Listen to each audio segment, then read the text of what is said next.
Hello এবং good morning সবাইকে। আজকে এই ভিডিওটা পোস্ট করছি বছরের শেষের দিনে। সবাই যেন 24 এই ইয়ারটা সবারই খুব ডিপ্রেশন, স্ট্রাগল, কিছু কিছু মানুষের জন্য হয়তো ভালো গেছে, কিন্তু ম্যাক্সিমাম এই বছরটা সবার জন্য খুব ডিপ্রেসিং, খুব স্ট্রাগলের মধ্যে দিয়ে গেছে। তো আমরা আজকে ভিডিওতে ডিসকাস করব 2025 আমাদের মোটামুটি কেমন যাবে, কি করবে কি করবে না। এটা কোনো রকম রাশি ভিত্তিক বা লগ্ন ভিত্তিক বা নিউমেরোলজিক্যাল ভিডিও নয়।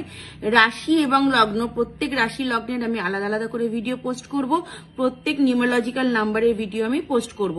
কিন্তু আজকের ভিডিও হচ্ছে 2025-এ কি হবে, কি হতে চলেছে এবং আমাদের কি করতে হবে, ঠিক আছে?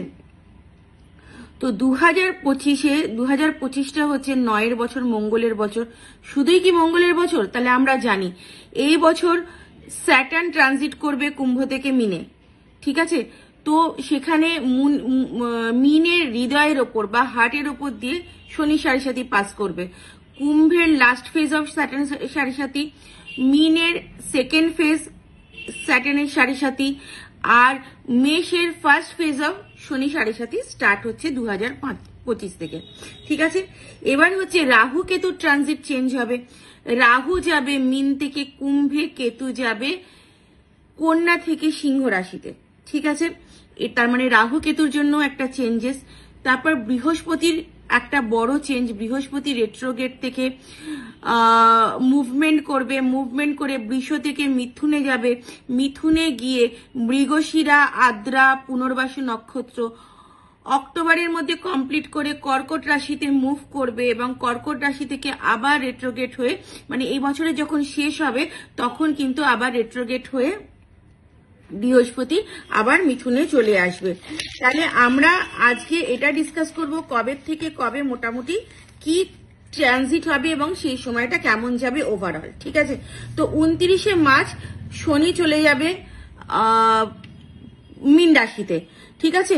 এবার 18 মে থেকে রাহু চলে যাবে কুম্ভতে এবং কেতু চলে যাবে সিংহ রাশিতে। 4 ফেব্রুয়ারি জুপিটারের মুভমেন্টটা রেট্রোগেট থেকে নর্মাল হবে এবং 14 মে জুপিটার চলে যাবে হচ্ছে মিথুন রাশিতে এবং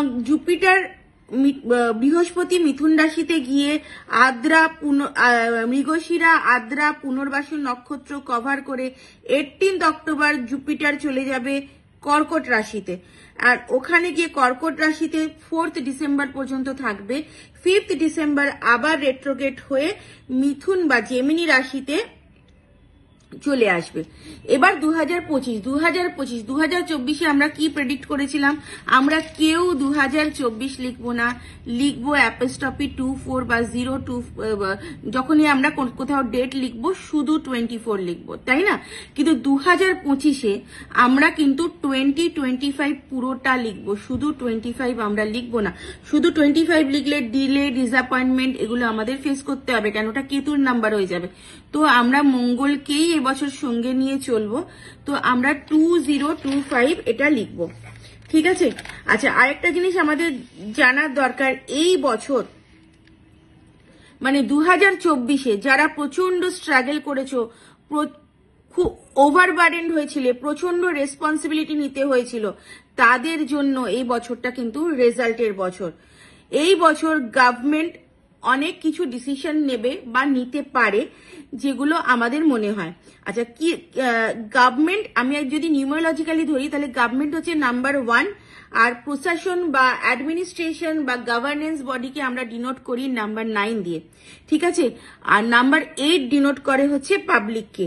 সেই হিসাবে গভর্নমেন্ট এমন কিছু ডিসিশন নেবে in favour of the nation or in the favour of the country, যেটা পাবলিকের জন্য হয়তো মন পছন্দ বা পছন্দ মতো হতে পারে, হতে নাও পারে, যেরকম 2016-তে হয়েছিল। 2016-তে কি হয়েছিল এটা আমি ডিসকাশনে যাচ্ছি না, যেন ডিমনিটাইজেশন এন্ড এটসেট্রা, আমি এটার মধ্যে ঢুকতে আর চাই না।